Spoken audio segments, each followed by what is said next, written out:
Welcome back to Most Wanted Music 2023.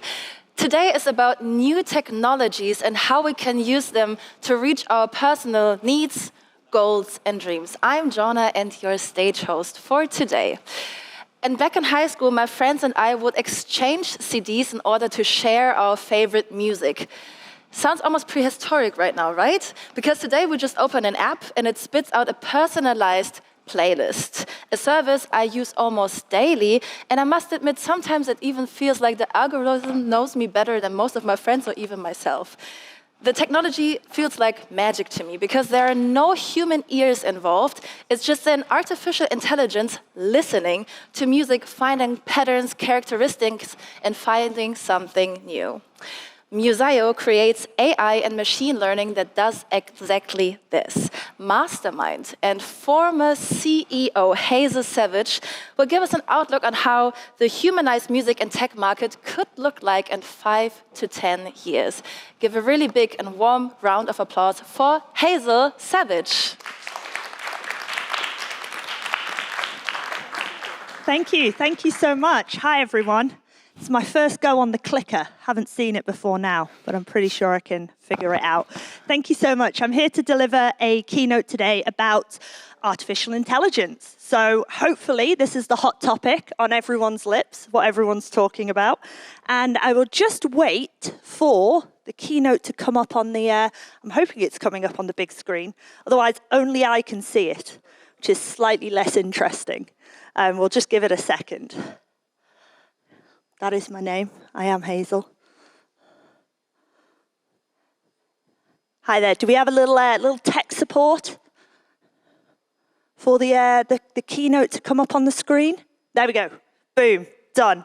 We got there. Thank you so much. Okay, so as I mentioned, I am Hazel Savage, and this is my keynote about artificial intelligence. Just to introduce myself, I was the CEO and co-founder of a music AI tech startup called Musiio. We were based in Singapore, and we sold to SoundCloud in 2022. So I'm currently the VP of Music Intelligence at SoundCloud. So that's how I got from Musiio to SoundCloud. And we started Musiio back in 2018, and we were basically working on the problem of, I used to work in a record store in the UK, and all new music used to come out at 9 a.m. on a Monday morning because I was one of the people putting those CDs on the shelves ready for sale. And then what we saw was, back in 2018, Spotify would say, we're getting 60,000 new tracks a day on the platform. And then a few years later, they said we have 80,000 new tracks a day. And I think their current press release says they have 100,000 tracks a day uploaded to their platform.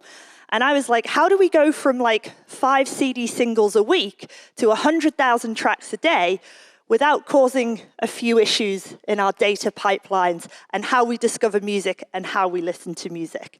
So that's why we came up with Musiio. But first of all, I'm also going to define, when I say that Musiio is an AI company, what exactly do I mean here? So we often talk about, you might have heard the terms AI, ML, bandied around, much to my CTO and co-founder's disappointment. Artificial intelligence, AI, is just simply anything that appears to be mimicking the act of human intelligence. This could be anything from, think about sci-fi films, robots, things like that. It's a very, very broad term that we use in the music industry that's not super helpful. What we often mean is ML, machine learning. So the act of training a computer to be able to repeat a behavior that appears to mimic human intelligence. So I use AI because it's a little bit more user-friendly, a little bit more popular. But if you see the terms AI and ML, sometimes they're interchangeable and sometimes they're not. So again, back to Musiio. We already talked about the problem statement and why we decided to build the company. Going from that very, very early batch of songs, very, very few songs released on a weekly and a monthly basis, right the way up to 100,000 songs a day. And SoundCloud itself has a catalogue of over 375 million tracks. That's a lot of music. Even with the best will in the world, you could not listen to every single track on SoundCloud ever. So I was like, how do we solve this? How can we get AI to help? You know, something that used to be very manageable is now unmanageable. How do we manage it? And this is how we decided to approach the problem at Musiio. We decided to use artificial intelligence to listen to the audio files. So take MP3s, take WAV files, and basically turn it into a series of spectrographic transformations from which we're able to extract information. The way that I like to think of it, it's been described to me this way, that as someone with a more music background, I find very helpful. If you look at a waveform front on, and SoundCloud, famous for their waveforms, when you look at it, you can kind of see where it fades in, you can see where it fades out, you can kind of see the peaks and troughs where there might be sort of breakdowns and build-ups, and you can also possibly even see areas of repetition that might represent your verses and choruses. But what you can't tell by looking at a simple waveform is whether there's a vocal on that track. You also can't tell the genre of a track by looking at a waveform. But all of that information is there. It's just stacked in a way that you can't see it. So we've often described Musiio as, instead of looking at a waveform front on, it's like we've gone up and over the top and we're looking down. And all of that other information is stacked in the spectrographic transformations. And once we're able to teach a computer to be able to read these, we're able to get it to automate knowing things about the track. That's what we do. So Musiio itself, we now work B2B with 75 customers worldwide, all different countries. We've tagged over 500 million tracks to date, and we do 5,000 audio reference searches per day. So basically, we invented a product that it turns out a lot of people were having a very, very similar challenge with. And one of the reasons why we ended up selling the business to SoundCloud, well, first of all, they let us keep all our customers, and I was very, very proud that we were able to keep the technology in the market and not have to shut everyone else down. But also, SoundCloud were one of our biggest customers when we sold the platform. Because they have so many tracks, 375 million, but also they started, they're 16 years old now, they started back in the day when there wasn't as much music being released, and people were not uploading that music with any type of data, not thinking it was important to have the hashtags and the genre tags right to be able to put in playlists and to be discovered. And there are some fantastic examples of artists who've uploaded their music onto SoundCloud, started on SoundCloud, but we didn't really know about them until they were super famous. So Billie Eilish famously was uploading music to SoundCloud but before she was discovered. Lewis Capaldi was uploading music. He actually was discovered by his manager on SoundCloud. So we know that we kind of create this area where artists feel like they can experiment, where they can upload music.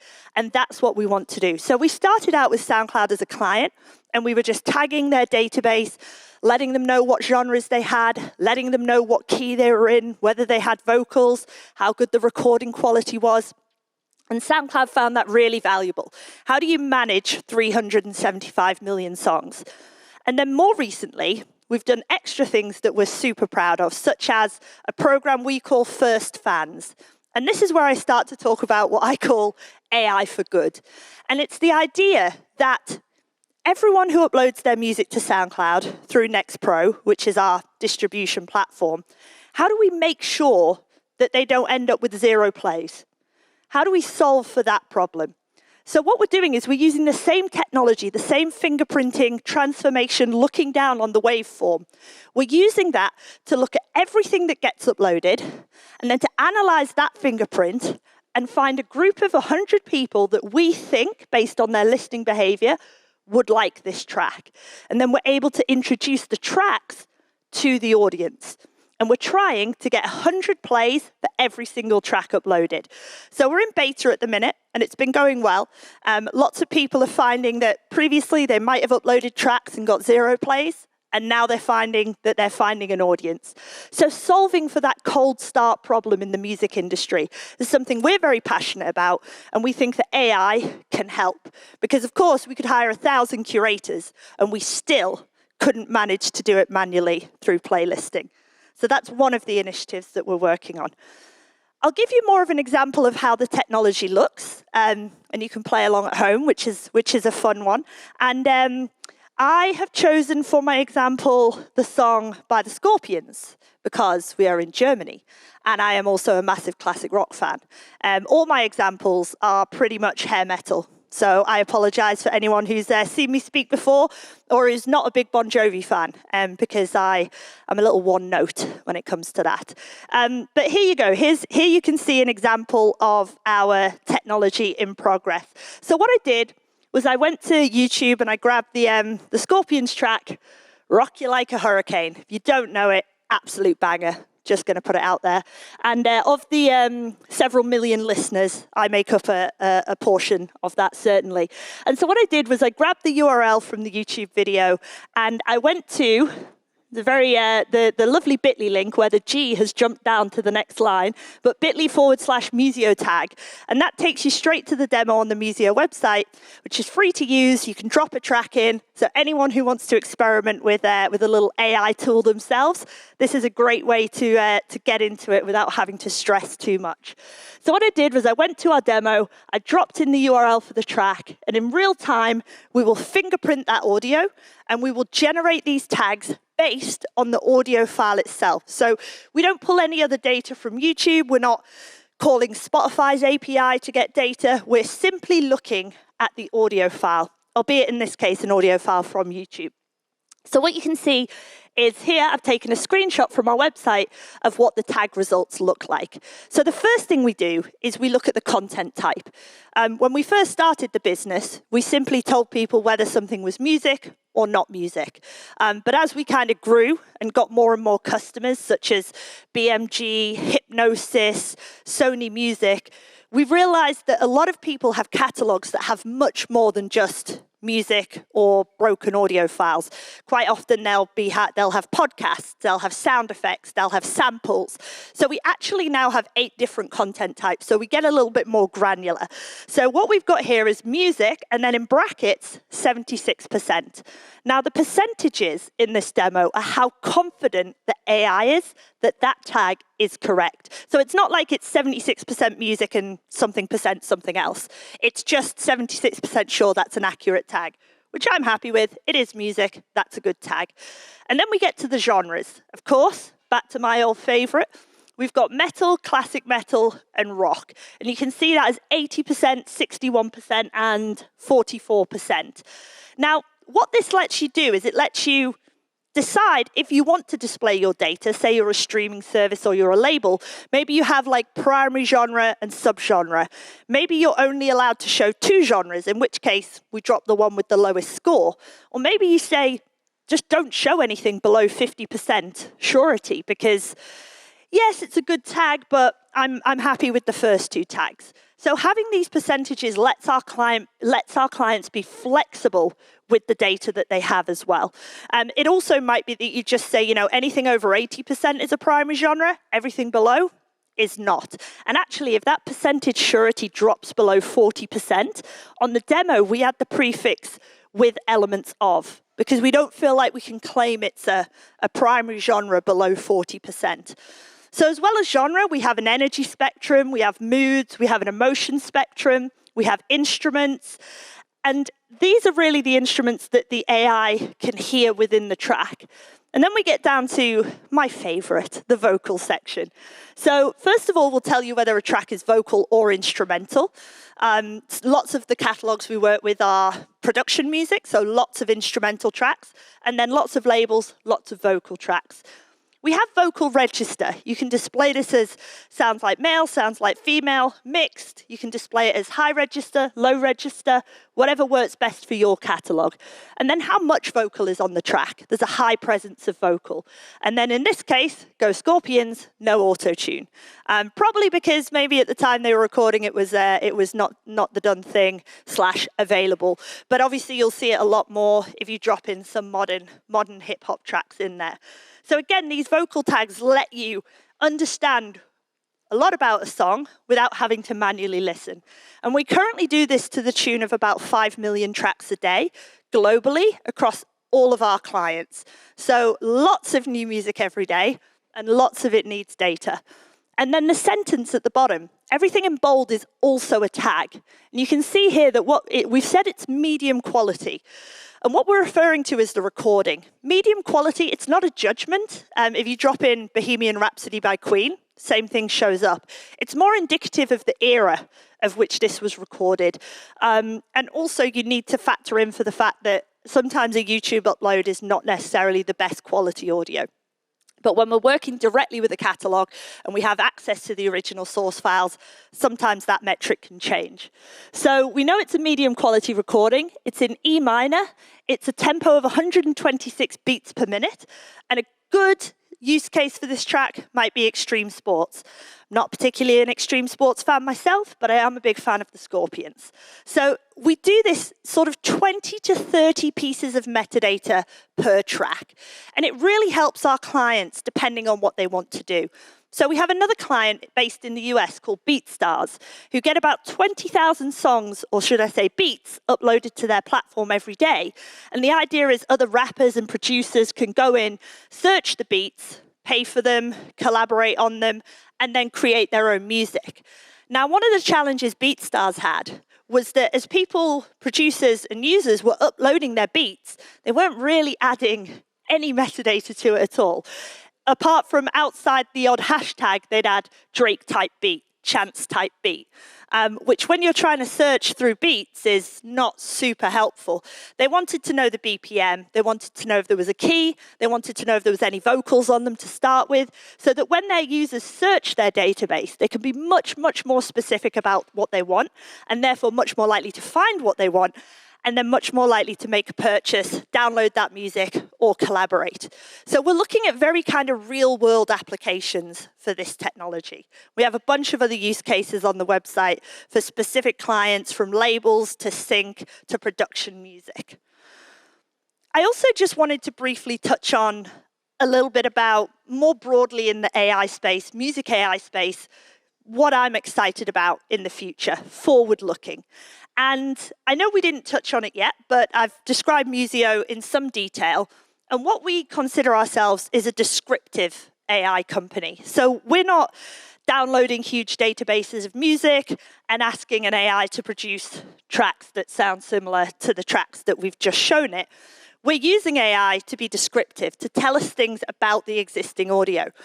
I also personally believe that with over 100,000 songs released every day, there is no shortage of music, and therefore not necessarily a huge market for AI-generated music. I'm sometimes on my own in this opinion. I've held this opinion for a long time. This opinion has become more fashionable recently. But we generally break AI then into these generative categories, where the AI is creating music, and then descriptive and assistive AI, which is what Musiio does. And actually at Musiio, we worked with Rolls-Royce, the jet engine, not the car manufacturer, 2 different companies. I learned that very recently. And I also did not get a free car when we worked with them. But they've brought out an ethical AI framework called the Alethea framework. And what this does is it allows you to plug in elements of your business to basically make decisions around whether you are using AI ethically or not. And it really distilled for me something I'd been thinking about AI for a long time, which is humans love to write music. We love to create music. I've been playing guitar since I was 13.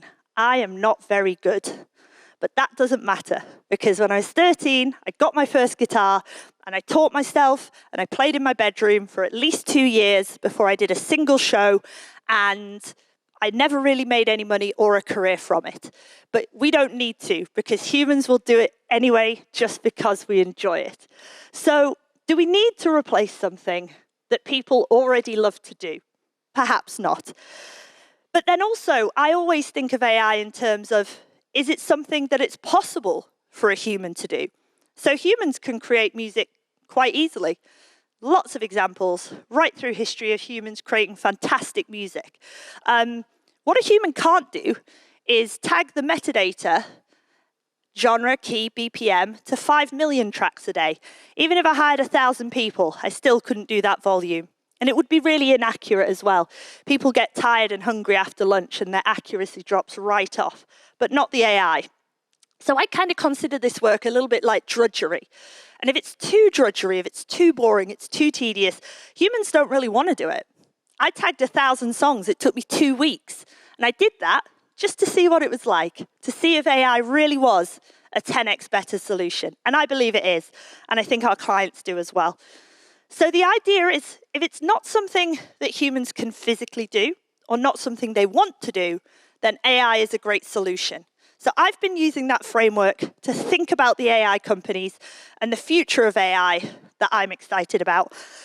It's not a particularly exciting slide, but here are a couple of logos of the companies that I am excited about. Full disclosure, I'm an investor in a couple of these companies because I do a little bit of investing. That's my side hustle these days. But ones I wanted to talk about and the reasons why I think they're exciting. So the first one, AudioShake. AudioShake, another fantastic female founder based in the US. It's another AI company. And they had a breakthrough using artificial intelligence to separate out the stems of various audio tracks. So if you don't have the original masters or you don't have access to them and you drop them in AudioShake, it'll break it up into the individual instruments and the vocals separately. Now, a lot of people have been claiming to do this for quite a few years, and I've tried all of them, and most of them were terrible. But AudioShake seemed to have had something of a technical breakthrough in the last few years because there's no bleed through of the audio. It's very, very clean when they separate the stems out. And also, the stems don't lose anything in quality. They're usable. So a lot of labels and companies are using this to, pitch in back catalogue where they don't have an instrumental version, but maybe a brand has asked for it. There was a really cool example on the founder's LinkedIn profile where Billy Joe Armstrong from Green Day, they had a video of him playing guitar along with one of his old recordings, where they no longer have the masters, they've lost them. And I was even more excited to find out that Metallica, who also have an investment fund, have invested in AudioShake. And they are known haters of technology, for anyone who remembers the old Napster days. So I think AudioShake's really exciting and one to check out. They also have a demo on their website, so you can drop a track in and try it for yourself. Unheard, a UK-based company, also using AI, but really more in the music marketing space.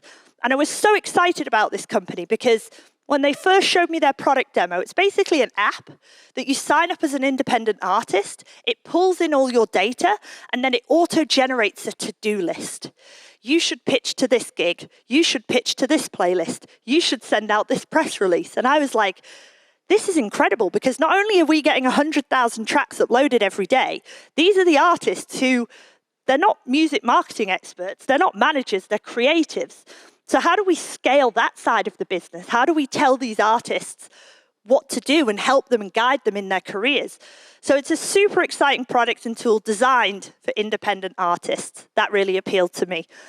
And then also Master Channel, another AI company, and a most recent discovery of mine. It's essentially AI mastering. Now, it's not dissimilar to Lander, who've been around for a while, but their speciality is spatial mastering at scale in an affordable way. I think it's a really cool tool. I think it's going to, especially as we look at that whole part of the ecosystem I talked about, where if we have 100,000 tracks a day, how are we going to market these artists? How are we going to master all these tracks?